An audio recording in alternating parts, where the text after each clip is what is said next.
मैं आज आप लोगों को class 4th subject social studies chapter number 1 chapter का नाम क्या है बच्चों? Our country India. सबको पता है हमारे देश का नाम क्या है बच्चों? इंडिया नाम है। क्या नाम है? इंडिया। इसका मतलब हम लोग इस चैप्टर में क्या स्टडी करेंगे आज? अपने देश के बारे में, मतलब हमारा देश कहाँ स्थित है और हमारे देश के मतलब जो हमारी कंट्री है उसके नेबर मतलब पड़ोसी देश कौन कौन से हैं, या फिर पड़ोसी मतलब क्या वो क्या बोलते हैं महाद्वीप कौन कौन सी है, और हमारा जो कंट्री है वो किस मतलब दिशा में यानी डायरेक्शन में स्थित है, ईस्ट वेस्ट नॉर्थ साउथ, इन सभी बातों के बारे में हम लोग पढ़ेंगे। और हमारी जो कंट्री है कितने स्टेट को कंसिस्ट करती है, कितने स्टेट को कंसिस्ट करती है और कितने टेरिटरी मतलब केंद्र शासित प्रदेश। स्टेट मतलब राज्य होता है और टेरिटरी जो होता है उसका मतलब होता है बच्चों केंद्र शासित प्रदेश। मतलब हमारा जो कंट्री है वो कितने स्टेट हैं, आप लोग पढ़े होंगे 29 स्टेट है, 7 केंद्र शासित प्रदेश हैं। तो उन सभी के बारे में हम लोग अभी आगे अच्छे से डिटेल से पढ़ेंगे। इसका मतलब आज हम लोग इस चैप्टर में खूब अच्छी चीज़ों के बारे में मतलब अपने क्या क्या हो कैसे कैसे कहाँ है उसके बारे में स्टडी करेंगे। ठीक, तो आइए, ये आप लोगों का बुक है, आप देख सकते हो सोशल स्टडीज़ दिख रहा है ना?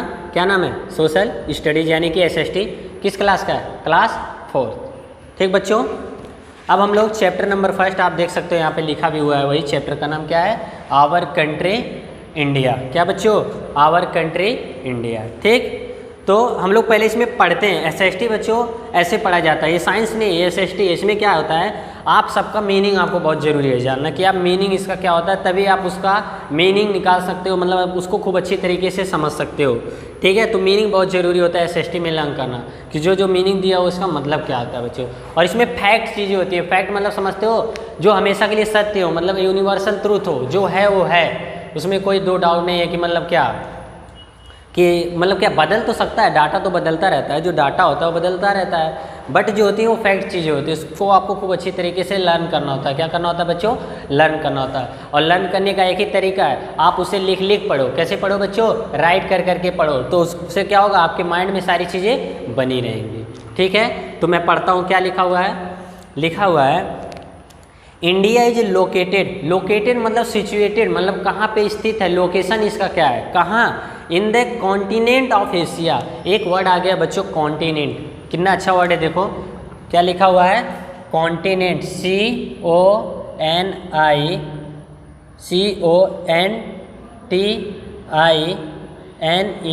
CONTINENT। कॉन्टिनेंट होता है बच्चों महाद्वीप। क्या होता है? महाद्वीप होता है। क्या होता है बच्चों? महाद्वीप होता है। ठीक, तो यही लिखा हुआ है यहाँ पे, इंडिया इज लोकेटेड मतलब situated in the continent of Asia. Asia के महाद्वीप में स्थित है। क्या? इंडिया। इंडिया कहाँ स्थित है? अगर कोई आपसे पूछे किस कॉन्टिनेंट में स्थित है तो आप कहोगे एशिया। एशिया महाद्वीप में स्थित है। हमारा इंडिया कहाँ पे है? एशिया महाद्वीप के अंदर है। ठीक, किसी को डाउट? ये आपको फैक्ट याद रहना चाहिए बच्चों कि कोई पूछ ले आपसे where the India is situated या फिर which continent the India is situated, मतलब किस महाद्वीप में है, तो आपका आंसर क्या होगा? एशिया महाद्वीप में। किस महाद्वीप में बच्चों? एशिया के महाद्वीप में। ठीक, आगे बढ़े, किसी को कहीं डाउट तो ये वर्ड आपको याद होना चाहिए, कॉन्टिनेंट। कॉन्टिनेंट मतलब क्या होता है? महाद्वीप होता है। क्या होता है बच्चों? महाद्वीप होता है। ठीक, आगे बढ़े, आगे लिखा है it is the 7th largest country in the world. क्या समझे इसका मतलब? इट यहाँ पे किसको कहा जा रहा है? इंडिया को कहा जा रहा है। किसको बच्चों? इंडिया है, भारत को, जो हमारी कंट्री का नाम है उसको कहा जा रहा है कि it is the 7th largest country. मतलब अगर देखा जाए हमारा भारत पूरे विश्व में इन द वर्ल्ड लिखा हुआ है। क्या लिखा हुआ है? इन द वर्ल्ड 7th लार्जेस्ट में आता है, मतलब सबसे बड़े 7वें नंबर पे अगर देखा जाए तो हमारा भारत जो मतलब कंट्री है मतलब इंडिया है, ये बड़े आकार में देखा जाए तो हमारा भारत 7वें नंबर पे आता है। किस पोजीशन पे बच्चों? 7th प्लेस पे आता है। तो आपको ये बात याद होना चाहिए। यहाँ पे मैं लिख भी दे रहा हूँ, बुक में तो लिखा हुआ है, ब्लैक बोर्ड पे भी लिख दे रहा हूँ ताकि आपको याद रहे, क्योंकि यहाँ पे आप वीडियो में जब देख रहे हो तो कुछ तो माइंड में क्लिक करेगा। क्या लिखा हुआ है बच्चों? इंडिया जो है वो क्या है? INDIA। इंडिया क्या है? It is the what? It is the 7th SEVENT। 7th मतलब 7वें नंबर पे। किसमें है? लार्जेस्ट में है, मतलब सबसे बड़े अगर देश की बात किया जाए तो हमारा भारत जो है 7वें नंबर पे आता है। किस पे बच्चों? 7th नंबर पे आता है। Largest country COUNTRY country in the world, पूरे विश्व में किस नंबर पे आता है बच्चों? 7th नंबर पे आता है। किस में? 7th नंबर पे। तो आपके बुक में बच्चों मैं बता दे रहा हूँ, पीछे एक्सरसाइज में सबसे फर्स्ट क्वेश्चन यही है कि which country to get 7th position in this world on the basis of largest, मतलब बड़े आकार के आप लोगों को कौन सी कंट्री है जो 7वें नंबर पे आती है? तो आपको याद हो गया बच्चों क्या? इंडिया। इंडिया किस पोजीशन पे है? 7th पोजीशन पे है। किसमें? लार्जेस्ट पे, मतलब सब आकार में जो बड़ा है वो पूरे वर्ल्ड में, इन द वर्ल्ड ही गेट, मतलब इंडिया गेट 7th पोजीशन, मतलब जो भारत का है वो 7वां नंबर है। आगे बढ़े बच्चों, तो याद होना चाहिए, सब चीज़ें आपको याद होनी चाहिए धीरे धीरे। पहला क्वेश्चन मतलब अगर टॉपिक में क्या पढ़े बच्चों, जो इंडिया है वो कॉन्टिनेंट ऑफ एशिया, एशिया के महाद्वीप में स्थित है। किस महाद्वीप में स्थित है बच्चों? एशिया के महाद्वीप में। आपको ये क्वेश्चन खूब अच्छी तरीके से एकदम रट्टा बोले तो एकदम दिमाग में जो पूछे तो धड़ाक से जवाब दो, याद होना चाहिए। ठीक, SST है बेटा, याद रखना। फिर आगे लिखा हुआ है it also has the second largest population in the world. पहला क्वेश्चन क्या था बच्चों? जो लार्जेस्ट है मतलब एक आकार के, मतलब शेप के बेस पे था, लेकिन आगे क्या लिखा हुआ? पॉपुलेशन, मतलब जनसंख्या में। किसमें बच्चों? जनसंख्या की अगर बात किया जाए तो हमारा जो इंडिया है वो 2nd पोजीशन पे है। किस पे है बच्चों? 2nd पोजीशन पे है। तो यही लिखा हुआ है क्या? It is has the second largest population in the world. तो आपको याद होना चाहिए जो इंडिया है बच्चों, यहाँ मैं लिख दे रहा हूँ इंडिया। इंडिया क्या है? लिखा हुआ है इट हैज़ सेकेंड पोजीशन। कौन सा पोजीशन है बच्चों? 2nd position, 2nd largest position लिखो। क्या है बच्चों? 2nd लार्जेस्ट, मतलब सबसे बड़े, लार्जेस्ट LARGEST, लार्जेस्ट पॉपुलेशन, मतलब जनसंख्या में, पॉपुलेशन इन द वर्ल्ड, पूरे वर्ल्ड में, पूरे विश्व में, इन द वर्ल्ड, पूरे वर्ल्ड में पॉपुलेशन के बेसिस पे हमारे इंडिया का कौन सा रैंकिंग है बच्चों? 2nd रैंकिंग है। कौन सा रैंकिंग है? 2nd। तो आपको याद होना चाहिए। आपको एग्जाम में कंफ्यूज किया जा सकता है, हो सकता है आपको शेप के बेस पे पूछे या फिर पॉपुलेशन के बेस पे। तो आपको याद होना चाहिए जनसंख्या में, यानी पॉपुलेशन के बेसिस पे हमारी कंट्री इंडिया जो है वो 2nd पोजीशन प्राप्त की हुई है। और लार्जेस्ट यानी शेप के बारे में पूछे, कितने सबसे बड़े आकार में, तो कौन सा पोजीशन है बच्चों?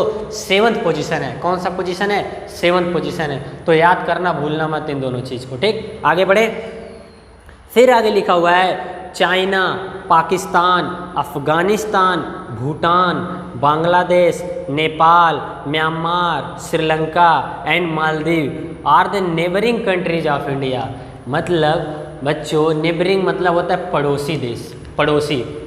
नेबरिंग मतलब पड़ोसी और कंट्री मतलब देश। इसका मतलब जैसे आपके घरों में होता है ना कि आपके घर के बगल में कौन है, पड़ोसी कौन है, फला है, किसी का नाम फला है, मतलब सबका अलग अलग होता है ना। तो आपको याद रहता है ना कि हमारे घर के बगल में इनका घर है और इस साइड हमारे इनका घर है, पीछे बैक साइड इनका है, फ्रंट में इनका, इस साइड इसका, लेफ्ट इसका, ऐसे याद रखते हो ना। इसी तरह जो हमारी कंट्री है उसकी भी आगे पीछे दाएं बाएं, मतलब फ्रंट बैक लेफ्ट राइट भी कुछ कंट्रीज हैं। क्या बच्चों? कंट्रीज हैं। उन्हीं के बारे में दिया हुआ है, जिनमें से किन किन कंट्रीज की बात कर रहा है बच्चों? ध्यान से देखो, चाइना। इस समय देखो चाइना से क्या हो रहा है? युद्ध हो रहा है ना। तो इसका मतलब बच्चों चाइना भी एक कंट्री है जो हमारे एकदम जस्ट पड़ोस में है, मतलब नेबर में है, पड़ोसी है वो हमारा। और फिर कौन है? पाकिस्तान। बहुत फेमस नेम आप लोग समझते होंगे। पाकिस्तान हमेशा कुछ ना कुछ होता रहता है। तो इसका मतलब बच्चों चाइना हो गया, पाकिस्तान हो गया, अफगानिस्तान हो गया, भूटान हो गया, बांग्लादेश हो गया, नेपाल हो गया, म्यांमार हो गया, श्रीलंका हो गया और लास्ट इज व्हाट? मालदीव। इसका मतलब ये सब हमारे नेबरिंग कंट्री हैं। आपसे पूछा जा सकता है एग्जाम्स में कि राइट द 2 or 3 या 4 नेबरिंग कंट्रीज विच आर, मतलब किसके पास में है? इंडिया के कंट्री के नेबरिंग कंट्री के बारे में लिखो। तो आपको 3-4 तो याद ही हो जाना चाहिए तुरंत। क्या? देखो आप भी बोल सकते हो, बोलो। नेपाल, पाकिस्तान, अफगानिस्तान, चाइना, बांग्लादेश और आगे क्या? मालदीव, श्रीलंका, म्यांमार, नेपाल, सब बोल सकते हो। ठीक, तो आपको मिनिमम 3 या 4 तो बच्चों याद होना चाहिए एग्जाम में लिखने के लिए। ठीक है, आप नक्शे में देख भी सकते हो, यहाँ तो वर्ल्ड का नक्शा नहीं दिया हुआ अभी क्योंकि हम कंट्री के बारे में पढ़ रहे हैं। सिर्फ किस कंट्री? इंडिया के कंट्री के बारे में। हमारे पास यहाँ मैप नहीं है, नहीं तो मैं आप लोगों को दिखा देता, लेकिन कोई बात नहीं, अभी हम सिर्फ इंडिया के बारे में पढ़ रहे हैं तो इंडिया के बारे में समझते हैं। ठीक, फिर आगे क्या लिखा हुआ बच्चों? Answer the time. एक क्वेश्चन पूछा गया अब इसी पे। क्वेश्चन क्या है बच्चों? Observe a globe and trick the correct answer. मतलब आप लोग ग्लोब, जो नक्शा है ना इंडिया का, जो मतलब ग्लोब मतलब जो वो होता है ना, उसमें आप लोग ऑब्जर्व करो, क्या करो? देखो और ट्रिक करो कि हमारा भारत यानी इंडिया किस डायरेक्शन में सिचुएटेड है, मतलब कहाँ पे स्थित है, किस डायरेक्शन में, किस दिशा में है। तो पहले आप लोग मैं बता दूं बच्चों, जो होता है डायरेक्शन ऐसे होता है। देखो ऐसे कर लो, एक बार ऐसे कर लो, ये है हमारा ईस्ट। आप अपनी कॉपी पे हमेशा ऐसे ही लिखा करो, ये मत देखो किधर क्या पढ़ रहा है। मैं जैसे लिख रहा हूँ ऐसे देखो, इधर ईस्ट, इस साइड वेस्ट, इधर नॉर्थ, इधर साउथ। बच्चों हमेशा आप अभी बड़े हो जाओगे ना, बड़े बड़े कंपटीशन एग्जाम दोगे ना, चाहे वो मैथ हुआ चाहे साइंस हुआ, इन डायरेक्शन का बहुत ही उपयोग होता है। मैथ में भी बहुत कैलकुलेशन आता है, इस साइड गया, उस साइड गया, लेफ्ट गया, साउथ की तरफ गया। अगर आप डायरेक्शन में कन्फ्यूजन रहोगे ना तो किसी क्वेश्चन का आंसर सही से नहीं निकाल पाओगे, गलत ही होगा, 100% गलत होगा। तो आज से सीख लो, हमेशा डायरेक्शन को ऐसे इंडिकेट करना अपने बुक में, ईस्ट, वेस्ट, नॉर्थ, साउथ। कभी भी कोई पूछे ना इंडिकेट करो तो ऐसे धड़ाक से 2 लाइन्स खींचना, कट करना, प्लस का साइन लगाना, इधर लिखना अपने लेफ्ट साइड में वाट, राइट साइड में ईस्ट एंड लेफ्ट साइड में वेस्ट, ऊपर नॉर्थ, नीचे साउथ। ठीक, ये इंडिकेशन का तरीका होता है बच्चों। तो वही पूछ रहा है कि आप अपने ग्लोब में ऑब्जर्व करो, देखो इंडिया किस डायरेक्शन में स्थित है। तो आपका क्वेश्चन पहला क्या है बच्चों? पहला ही क्वेश्चन यही है, इंडिया क्या बच्चों? INDIA, India is located, LOCATED, located in dash दिया हुआ है, डैश, फिर लिखा है एशिया। एशिया के किस डायरेक्शन में हमारा इंडिया है? एशिया एक महाद्वीप है ना बच्चों, उससे किस डायरेक्शन में हमारा इंडिया है? तो आपका पहला ऑप्शन क्या है बच्चों? ऑप्शन जो दिया हुआ है पहला ऑप्शन है नॉर्थ। क्या लिखा हुआ बच्चों? North. And second is what? South. क्या बच्चों? South. And last is what? East. Third क्या दिया हुआ है? ईस्ट। तो मैं आप लोगों को बता दूं, जो इंडिया है वो एशिया के साउथ डायरेक्शन में स्थित है। किधर बच्चों? साउथ। तो आप टिक लगा दो साउथ, या फिर यहाँ पे लिख दो SOUTH। क्या बच्चों? साउथ। तो आपको याद होना चाहिए, जिसका हिंदी क्या होता है? दक्षिण। दक्षिण क्या होता है बच्चों? दक्षिण की दिशा में हमारा इंडिया एशिया महाद्वीप से स्थित है। ठीक, किसी को कहीं इस क्वेश्चन में डाउट नहीं ना? देखो बच्चों, SST है, SST में ऐसे ही डाटा याद करना होता है। आपको खूब अच्छी तरीके से, खूब बढ़िया से एकदम दिमाग में सब चीज़ें बैठनी चाहिए, एकदम क्लियर। अब जैसे मैं क्लियर करके पढ़ा रहा हूँ, कहीं किसी को डाउट नहीं होना चाहिए।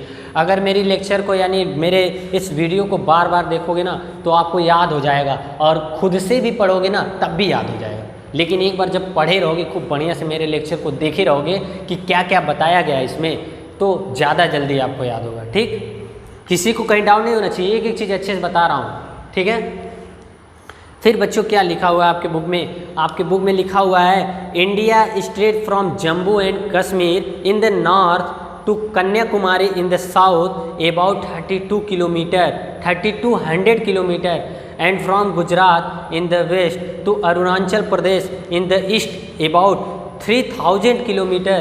The southern part of India is surrounded by 3 water bodies. अब एक एक करके समझते हैं बच्चों। ऐसे तो आपको बिल्कुल नहीं समझ में आया होगा कि मैं क्या पढ़ा, आप लोगों को भी शायद नहीं समझ में आया होगा, तो हम लोग इसको पार्ट में कर करके समझते हैं। क्या लिखा हुआ देखें, लिखा है इंडिया जो है कहाँ से? जम्मू और कश्मीर से, from Jammu and Kashmir in the north. किस डायरेक्शन में बच्चों? नॉर्थ डायरेक्शन में। To Kanyakumari in the south. क्या बच्चों? जो इंडिया का मैप है ना बच्चों, जो जम्मू और कश्मीर है वो कहाँ है?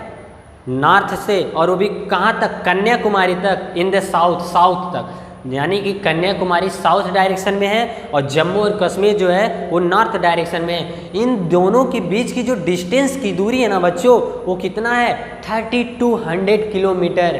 कितना है बच्चों 3200 किलोमीटर। इसका मतलब आपको ये डाटा याद होना चाहिए, पूछा जा सकता है आपके बुक में। मैं बता दे रहा हूँ, अभी आप एक्सरसाइज मत खोलना, खोल भी सकते हो, कोई दिक्कत नहीं है। सेकंड क्वेश्चन या थर्ड क्वेश्चन यही है बच्चों, क्या कि what is the distance between Jammu and Kashmir in the north to the Kanyakumari in the south. इनके बीच की दूरी क्या है, तो आपको फैक्ट याद होना चाहिए। What 3200 kilometre. कितना डिस्टेंस है बच्चों 3200 किलोमीटर। तो मैं आपको यहाँ फिगर के माध्यम से थोड़ा समझा देता हूँ ताकि आपको क्या रहे दिमाग में, माइंड मैप रहे। माइंड मैप मतलब मैप के थ्रू आपको याद रहे चीज़ें। तो क्या है, जैसे क्या कह रहा बच्चों, नॉर्थ देखो किधर है, इधर है, तो इसका मतलब यहाँ जम्मू, मैं शॉर्टकट लिख रहा हूँ जे, जम्मू एंड कश्मीर के, ये किधर है नॉर्थ की साइड में है बच्चों। किस साइड है नॉर्थ। और फिर क्या लिख रहा है कन्याकुमारी किधर है बच्चों साउथ में, मतलब नीचे की तरफ, SOUTH साउथ। इन दोनों के बीच की दूरी जो है हमारे इंडिया में कितने किलोमीटर है बच्चों, तो इसका आंसर क्या है 3200 किलोमीटर। कितना बच्चों 3200 किलोमीटर। ये आपको फैक्ट डाटा याद होना चाहिए बच्चों। इसमें कोई मतलब वो नहीं होगा कि अगर आप एग्जाम में लिखते हो सही तो आंसर मतलब आंसर सही है तो नंबर मिलेगा, मार्क्स मिलेगा, वरना गलत हो जाएगा। तो मैं इधर देखो फिगर के माध्यम से दिखा दिया। अगर शायद आप माइंड मैप में अपने दिमाग में रखोगे तब भी दिमाग में रहेगा कि हाँ सर ने जो बोला था वो एकदम फैक्ट है। मतलब जो नॉर्थ की तरफ है जम्मू कश्मीर है, नॉर्थ की साइड में हमारे इंडिया की मैप में, और साउथ की तरफ क्या है बच्चों कन्याकुमारी है। इन दोनों की बीच में जो दूरी है वो कितना है 3200 किलोमीटर है। कितना है बच्चों 3200 किलोमीटर है। तो इसमें किसी को डाउट नहीं होना चाहिए। फिर आगे क्या लिखा हुआ है ध्यान से सुनो। आगे लिखा हुआ है and from Gujarat in the waste.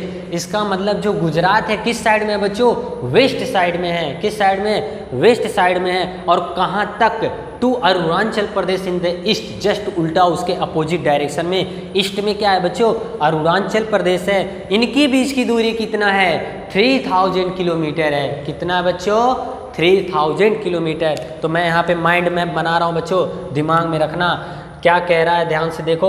मैं शॉर्टकट में लिख रहा हूँ गुजरात किस साइड में बच्चों वेस्ट साइड में है, यानी कि गुजरात वेस्ट साइड में इधर, और एक तरफ ईस्ट साइड में क्या बच्चों अरुणाचल प्रदेश। क्या है बच्चों अरुणाचल प्रदेश है। इनके बीच की दूरी कितना है बच्चों, इनके बीच की दूरी कितना दिया हुआ है 3000 किलोमीटर। कितना बच्चों 3000 किलोमीटर। तो आपको याद होना चाहिए। एक चीज़ और बोल दे रहा हूँ, शायद आप मिस्टेक कर दोगे एग्जाम में, किलोमीटर में है, ध्यान देना मीटर में नहीं है बच्चों। किसमें किलोमीटर, मीटर से बड़ी यूनिट होती है। तो याद रखना इनके बीच की दूरी बहुत है, सबको पता है भाई। अगर आप चले जाओ कहाँ, आप गाना सुना होगा ना कन्याकुमारी वाला गाना सुने होंगे ना चेन्नई एक्सप्रेस में, तो याद आना चाहिए आपको कि जो कन्याकुमारी है वो किस साइड में है बच्चों जम्मू और कश्मीर किस साइड में है नॉर्थ साइड में है। और जो साउथ साइड में है वो क्या है बच्चों कन्याकुमारी कहाँ है साउथ साइड में है। ठीक है बच्चों कन्याकुमारी कहाँ है साउथ साइड में है।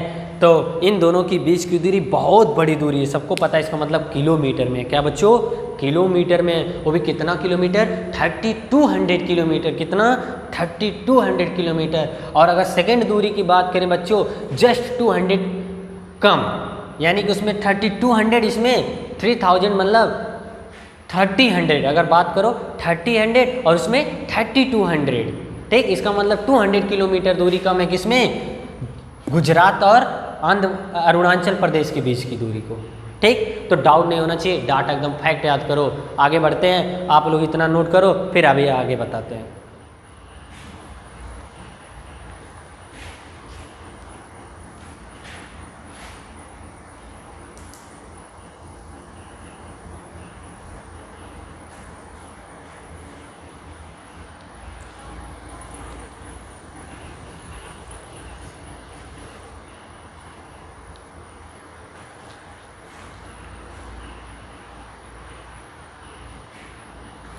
नोट हो गया बच्चों, इरेज करते हैं इसको। मीनिंग नहीं मिटा रहा हूँ, क्योंकि मीनिंग आप लोग नोट करते रहिए। मैं पहले बोला ना एसएसटी है बच्चों, एसएसटी में मीनिंग याद रहेगा तभी आप उसका मतलब समझ सकते हो। जब एसएसटी थोड़ा जो मीनिंग होता है ना बहुत टफ होता है, हल्का सा, मतलब क्या आप याद करना भी चाहोगे ना तो भूल जाओगे, तो बार बार उसे देखो। जैसे यहाँ एक वर्ड आया कॉन्टिनेंट, बहुत ही टफ वर्ड है, शायद आप भूल जाओगे, हम भी शायद भूल जाएंगे, लेकिन कैसे नहीं भूलोगे, बार बार रिवाइज करो। क्या करो बच्चों, इसको बार बार रिवाइज करो, देखो, रोज देखो, याद हो जाएगा। ठीक, इरेज करते हैं। और ये डायरेक्शन लिखना सीख लो बच्चों, डायरेक्शन का बहुत उपयोग है। आप अभी पूरे चैप्टर में जब पढ़ोगे ना हर जगह डायरेक्शन ही आएगा कि ईस्ट में ये कंट्री स्थित है या सिचुएटेड है, ये जम्मू कश्मीर यहाँ नॉर्थ में है, या फिर ये जो कन्याकुमारी ये साउथ में है, अरुणाचल प्रदेश ईस्ट में है, और वेस्ट में क्या है, गुजरात है। तो इन सभी को आप लिखना सीख लो बच्चों, ठीक है, बहुत काम में आएगा आगे भी और प्रेजेंट टाइम में भी। ठीक, अब आगे देखते हैं क्या लिखा हुआ है। लिखा हुआ है the southern part of the India is surrounded by 3 water bodies, यानी कि जी साउथ का साइड है किधर बच्चों, इस साइड नीचे। जो हमारा इंडिया का मैप है ना बच्चों, ऐसे है ना, आप लोग देखे होंगे, मैं सही से बना तो नहीं पाऊँगा बट बनाने की कोशिश कर रहा हूँ। ठीक है बच्चों, ये इंडिया का मैप हमारा शायद ऐसे है। ठीक है बच्चों, ऐसे ही लगभग कुछ है। ठीक, ये ठीक श्रीलंका है, और ये ऐसे ऐसे ऐसे ऐसे आगे इधर कुछ भी है। ठीक, काट नहीं रहे मैप को, ये मत सोचो कि हटा दिए नक्शे से, ऐसा ही कुछ है। तो बच्चों याद रहना चाहिए आपको, ये ईस्ट होता है, ये वेस्ट होता है, ये नॉर्थ होता है, ये साउथ होता है। ठीक, किसी को कहीं डाउट नहीं ना? तो हम लोग समझते हैं। मैं थोड़ा सा मैप बना दिया, क्योंकि मुझे लगा बना नहीं पाऊँगा, बट बनाया, करेक्ट बनाया, कहीं डाउट नहीं है। ठीक बच्चों, तो यही लिखा हुआ है कि जो साउथर्न पार्ट है, मतलब ये साउथ वाला जो पार्ट है, साउथ है यहाँ नीचे ना, साउथ वाला जो पार्ट है वो 3 वाटर बॉडीज से, यानी कि जो पानी से जो घिरा हुआ है ना बच्चों, वो 3 वाटर बॉडीज से जो घिरा हुआ है, उसी का यहाँ आपको आंसर देना है। आपको अभी कहीं पढ़ाया नहीं, लेकिन देखिए क्वेश्चन पूछा गया है आगे, अभी कहीं डिस्कस भी नहीं हुआ इस बुक में, लेकिन वही ना, आपको डाटा याद रखना है। क्या करना है बच्चों, आपको डाटा याद रखना है। तो क्वेश्चन पढ़ते हैं, क्या लिखा हुआ है। Look at the map, map को आप देखिए और ट्रिक करिए द करेक्ट ऑप्शन, ऑप्शन कौन सा सही है बच्चों। मैं बोला ना ऑप्शन आता है, आगे लिखा है the 3 water bodies that surrounded India, मतलब वो 3 वाटर बॉडीज का नाम बताओ जो इंडिया के चारों ओर है, सराउंडिंग में है, मतलब चारों ओर है। वो एग्जाम्पल आपके बुक में दिया हुआ है बच्चों, मैं आपको बता रहा हूँ। ऑप्शन नंबर 1 लिखा है, क्या लिखा हुआ है, अरबियन, क्या लिखा हो, ARABIAN, अरबियन सी, समुद्र, बॉक्स। दूसरा क्या है बच्चों, bay of Bengal, BENGAL, Bengal. Third is what, Indian sea, Indian ocean. And फिर क्या लिखा हुआ है बच्चों, रेड सी लिखा हुआ है, रेड सी। फिर पैसिफिक ओशियन लिखा हुआ है। ठीक, और एक क्या लास्ट लिखा हुआ है, कैरिबियन सी, क्या लिखा हुआ है, BEAN सी। ठीक, ठीक बच्चों, तो मैं आप लोगों को बता दूं कि जो इंडिया के सराउंडिंग में वाटर बॉडीज हैं वो है first Arabian Sea, second Bay of Bengal, and third जो है इंडियन ओशियन। ये तीनों हमारे क्या हैं बच्चों, इंडिया के सराउंडिंग में है। मैं आप लोगों को इसके साइड भी बता दे रहा हूँ किस किस साइड में है। जो बच्चों अरबियन सी है ना, ये वेस्ट साइड में है। किस साइड में है, वेस्ट साइड में। और जो बे ऑफ बंगाल है ना, ये ईस्ट साइड में है। और जो इंडियन ओशियन है ना, ये साउथ साइड में है, जो कि आपकी बुक में दिया नहीं हुआ है बच्चों, लेकिन मैं फिर भी इन चीज़ों को बता दिया हूँ ताकि आपको याद रहे। क्योंकि SST में आप जितना डाटा कलेक्ट करके रखोगे ना, उतना आपका क्लियर रहेगा। क्या रहेगा बच्चों, क्लियर रहेगा। आपके बुक में कुछ ऐसा मेंशन नहीं किया कि किस साइड में, लेकिन मैं बता दिया कि अरबियन जो सी होता है वो इंडिया के वेस्ट साइड में है और जो बे ऑफ बंगाल है वो ईस्ट साइड में है। अब जो आपका इंडियन ओशियन है ना वो साउथ साइड में है। ठीक बच्चों, तो इसमें किसी को कहीं डाउट? ये आपका क्वेश्चन नंबर 2 भी कंप्लीट हो गया। ठीक, and the last is what, लिखा हुआ फैक्ट फाइल, मतलब ये फैक्ट आपको लर्न करना है। लिखा क्या हुआ बच्चों?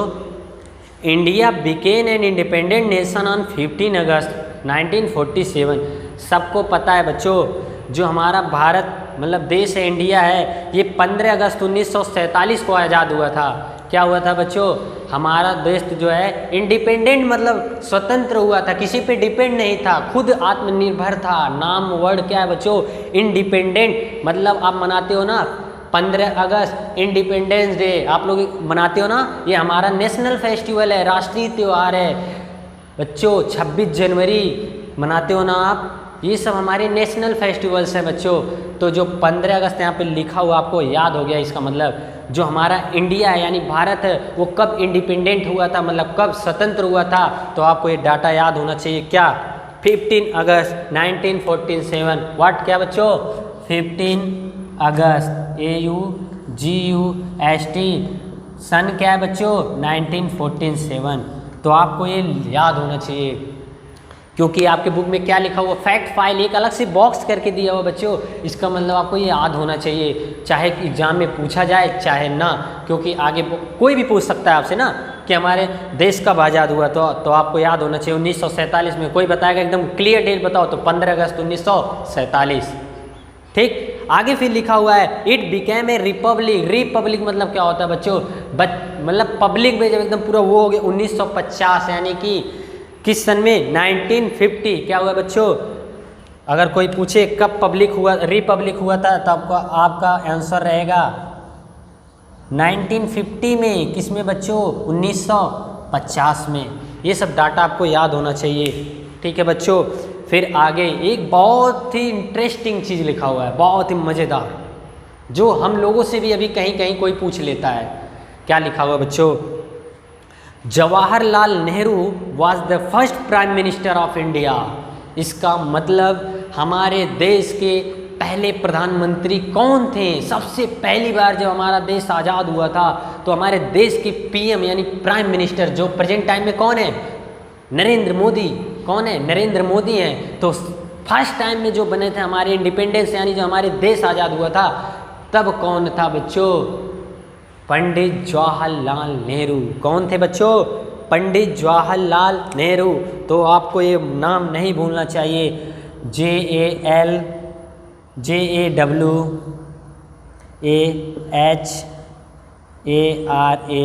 जवाहरलाल नेहरू।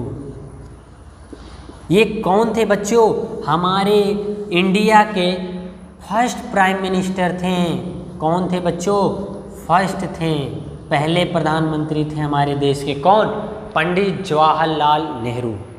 नाम नहीं भूलना चाहिए बच्चों, आप लोगों के भी धीरे धीरे बोलते बोलते याद हो जाएगा। कौन है बच्चों? ये पंडित जवाहरलाल नेहरू। ये कौन थे? हमारे इंडिया कंट्री के फर्स्ट प्राइम मिनिस्टर थे। कौन थे बच्चों? पहले प्रधानमंत्री थे। ठीक, किसी को कहीं डाउट? आज के लिए सिर्फ इतना ही बच्चों। मैं जितना पढ़ाया हूँ उसको ज़रूर एक बार खुद से लिखना और लिख के पढ़ते रहना और सभी डाटा को लिखे रहना। डाटा जितना आपके दिमाग में याद रहेगा उतना आपकी SST सब्जेक्ट यानी सोशल स्टडीज स्ट्रांग हो जाएगी, आगे आपको बहुत ही काम में आएगा। ठीक है बच्चों, आज के लिए सिर्फ इतना ही। Thank you very much. स्वस्थ रहो, मस्त रहो।